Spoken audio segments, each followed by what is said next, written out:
제가 삼고 현상에 대해서는 이미 여러 번 말씀드린 기억이 있습니다.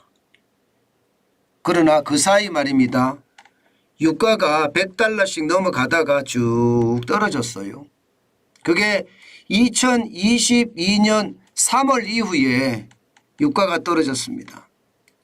그래서 많이 떨어질 때는요, 배럴당 67달러까지 떨어지기도 했습니다. 그때만 하더라도 삼고 현상의 어떤 총체적 위기가 한풀 가라앉았다 이렇게 이야기할 수가 있거든요. 그런데 이 최근에 말입니다. 이게 다시 스물스물 떠오르고 있습니다. 삼고라는 게 고환율, 고금리, 고물가잖아요. 기본적으로 말입니다. 이게 유가가 오른다는 것, 이것은요, 전체 동력이라고 이야기할 수 있는 기본이 오른다는 뜻이에요. 움직이려면 다 기름이 들어갑니다. 자동차도 그렇지요. 주유소의 기름값 올라갈 거 아니에요. 벌써 서울에는 2,000원 넘은 데가 있으니까요. 게다가 말입니다. 공장은 돌리려고 그러면 기름이 들어갑니다. 불을 밝히려고 해도 기름이 들어가고요. 그러면 기름이 올라가면 고물가가 되는 거죠. 그런데 더 충격적인 것은요, 고물가에서 끝나는 것이 아니라 고환율까지 간다는 고환율. 환율도 지금 1337원까지 올라갔거든요. 그러면 여러분, 석유를 수입하는 가격이 비싼데 이미 올라가서 비싸잖아요. 배럴당 지금 90달러 가까이 올라갔으니까 비쌉니다. 여기다가 수입하는 게 환율로 수입할 거 아니에요. 달러로 수입할 거 아니에요. 그러면 환율까지 올라가니까 이중으로 올라가는 겁니다. 물가가. 유가가 올라가서 올라간 데다가 환율이 높아서 또 올라가는 거예요. 이중으로 올라갑니다. 그러면 수입 물가는요, 점점 급등이라는 표현보다가 폭등이라는 표현이 점점 맞아 들어가고 있습니다. 수입 물가가 폭등한다. 이러면 소비자 물가는 어떻게 될까요? 결국 소비자 물가도 올라갑니다. 소비자 물가도.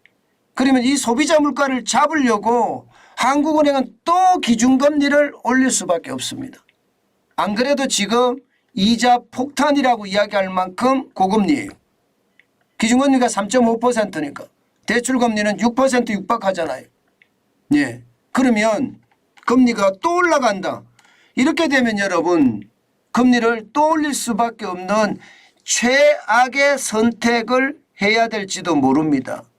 지금 이 분위기라면요, 최악의 선택, 저는 당연히 일어날 수 있다고 생각해요. 일어날 수 있다.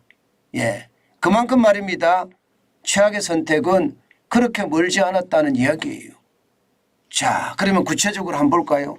얼마나 지금 상황이 급박한지 말입니다.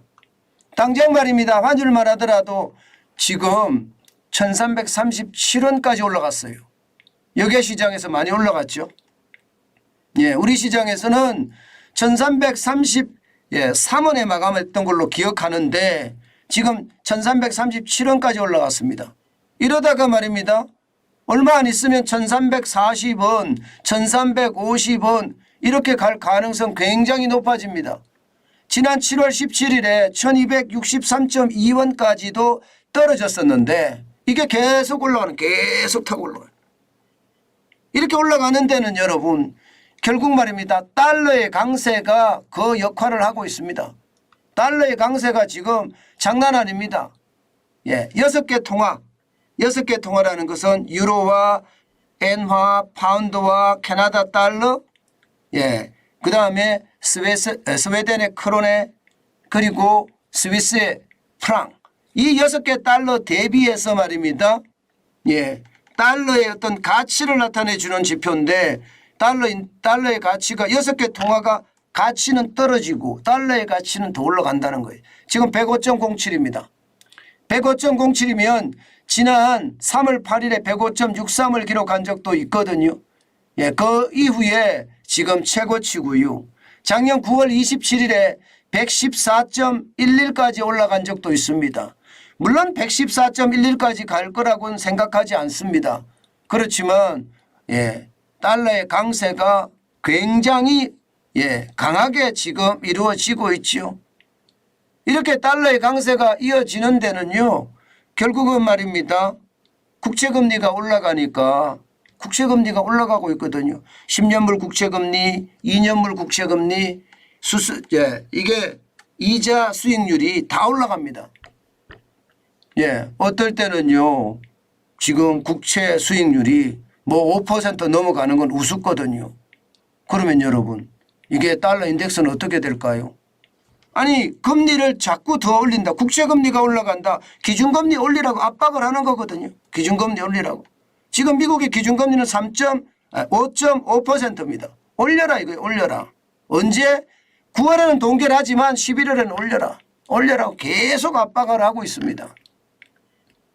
그러면 금리가 올라가면 아무래도 달러의 가치는 더 올라가겠죠. 시중에 있는 달러를 쓸어 담으니까. 그러면 달러 인덱스는 더 올라가게 될 겁니다.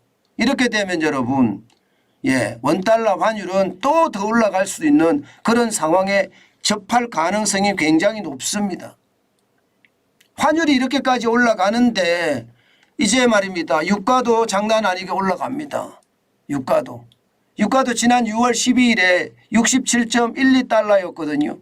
그런데 9월 8일에는 87.51달러까지 무려 배럴당 20.39달러가 올랐고요. 3개월 새에 30.4%가 올랐습니다. 서부 텍사스산 중질유가 말입니다.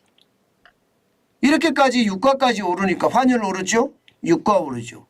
우리 입장에서는 2배가 오르는 겁니다. 2배. 한꺼번에 2배가 오르는 거예요. 안 그래도 국제 유가가 올랐는데 거기에다가 환율까지 오르니까 이게 충격이 되겠죠. 당연히 충격이 될 겁니다. 게다가 여러분 더 심각한 것은요. 제가 지금 보여드리고 있는 것은 서부 텍사스산 중질유를 보여드리고 있습니다. 두바이유는 어떨까요?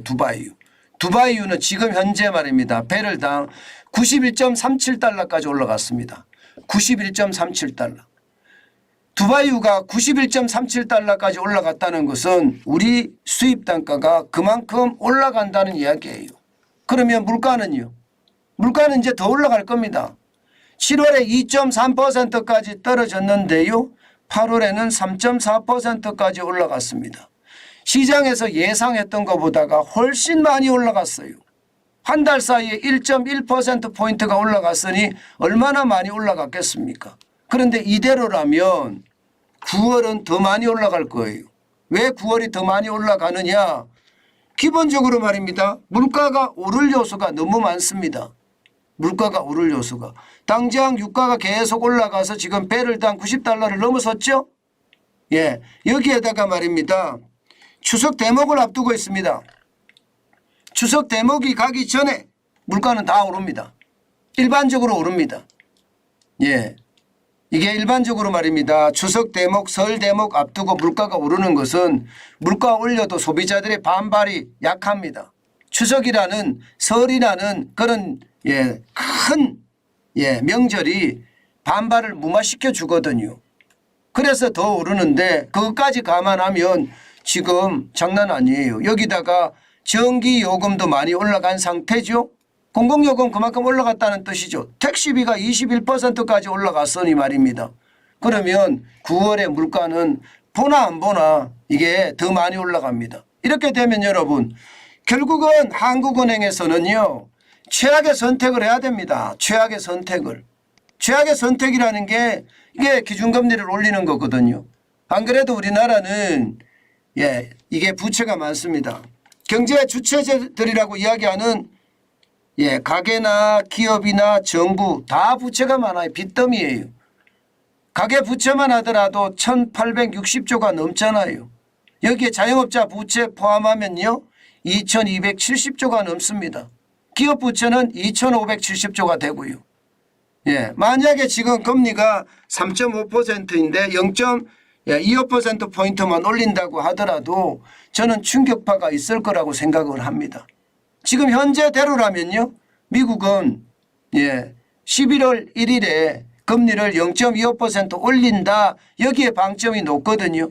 지금 우리도 2% 격차가 나고 있는데 금리가 안 올릴 수가 없는 그런 최악의 상황이 닥칠 수도 있습니다. 유가 오르죠. 물가가 굉장히 많이 오르잖아요. 그러면 한국은행에서도 고육직책이라고 해야 되나요? 결국은 최종 금리를 3.75%로 가져갈 가능성 저는 굉장히 높다고 봅니다. 그런 상황에서 보면 총체적 위기가 덮친다는 게 그거예요. 여러분도 알다시피 이게 물가가 올라가잖아요. 삼고 현상이 되면요. 기업에는 비용이 더 늘어나고요. 이 소비자 물가는 더 올라가고요. 그러면 소비는 줄어듭니다. 소비가 줄어들면 기업은 결국은 덜 생산하게 돼요. 덜 생산하게 되면 일자리가 그만큼 줍니다. 일자리가 줄으면 이게 경제가 더 밑으로 떨어질 수 있는 최악의 시나리오가 써진다는 이야기입니다. 지금 세계적인 투자은행들은 한국에 대해서 지금 1.1% 평균 1.1%까지 떨어질 거라고 해요. 정부가 1.4% 성장을 한다. 한국은행도 1.4% 성장을 한다고 했지만 1.4%도 어렵다. 1.1%까지 내려갈 거다 하는 그런 암울한 전망까지 나오고 있거든요. 결국 말입니다. 이 고물가 결국은요. 고금리가 시장에 그만큼 영향을 미치고요. 고환율이 이 물가를 더욱더 부채질해서 금리를 더 고금리로 만드는 그런 상황. 그것이 경제 전체에 결국 소비 위축을 가져와서요. 일자리를 다 줄이는 그래서 악순환의 어떤 고리가 만들어지지 않을까 저는 그렇게 생각합니다. 지금처럼 말입니다. 이렇게 지금 상황이 나빠지면 또다시 총체적인 위기라는 말이 당연히 나올 겁니다. 아마 여러분 기성 언론에서 곧 나올 거예요. 여러분도 아시잖아요. 제가 먼저 말하고 나면 그 다음에 인터넷에서도 받아 쓰고요. 그 다음에 경제신문들도 받아 쓰고요. 결국은요 제도권 은행들 제도권의 언론사들이 다 받아 쓰더라고요. 제가 아주 심도 있게 지표를 가지고 분석하기 때문에 그 분석은요 틀리지 않습니다. 그만큼 말입니다. 그만큼 많은 지표들이 정확한 경기 진단을 해준다는 뜻이에요. 앞으로 어떻게 될지 한번 우리가 두고 봐야 되겠지만요. 참 심각한 상황이 올까 저는 솔직히 두렵습니다. 제가 지표를 계속해서 모으고요. 그 지표를 모은 걸 가지고 분석하거든요. 근데 그 분석이 거의 대부분 보면 맞더라고요. 그래서 더 두렵다는 생각 다시 한번 해봅니다. 여러분 경제라는 건 선전선동으로 경제가 나빠지거나 좋아지지 않습니다. 지표를 보면 저는 확실히 알 수 있다고 생각해요. 많은 분들이 정환진 TV를 보시면서 야 이게 이렇게 달라지는구나 아마 그렇게 느끼시고 있을 거라고 생각합니다. 그만큼요 시장의 불안감 굉장히 크다 저는 그렇게 생각합니다. 여러분 반드시 시장을 가볍게 보는 일은 없었으면 좋겠습니다.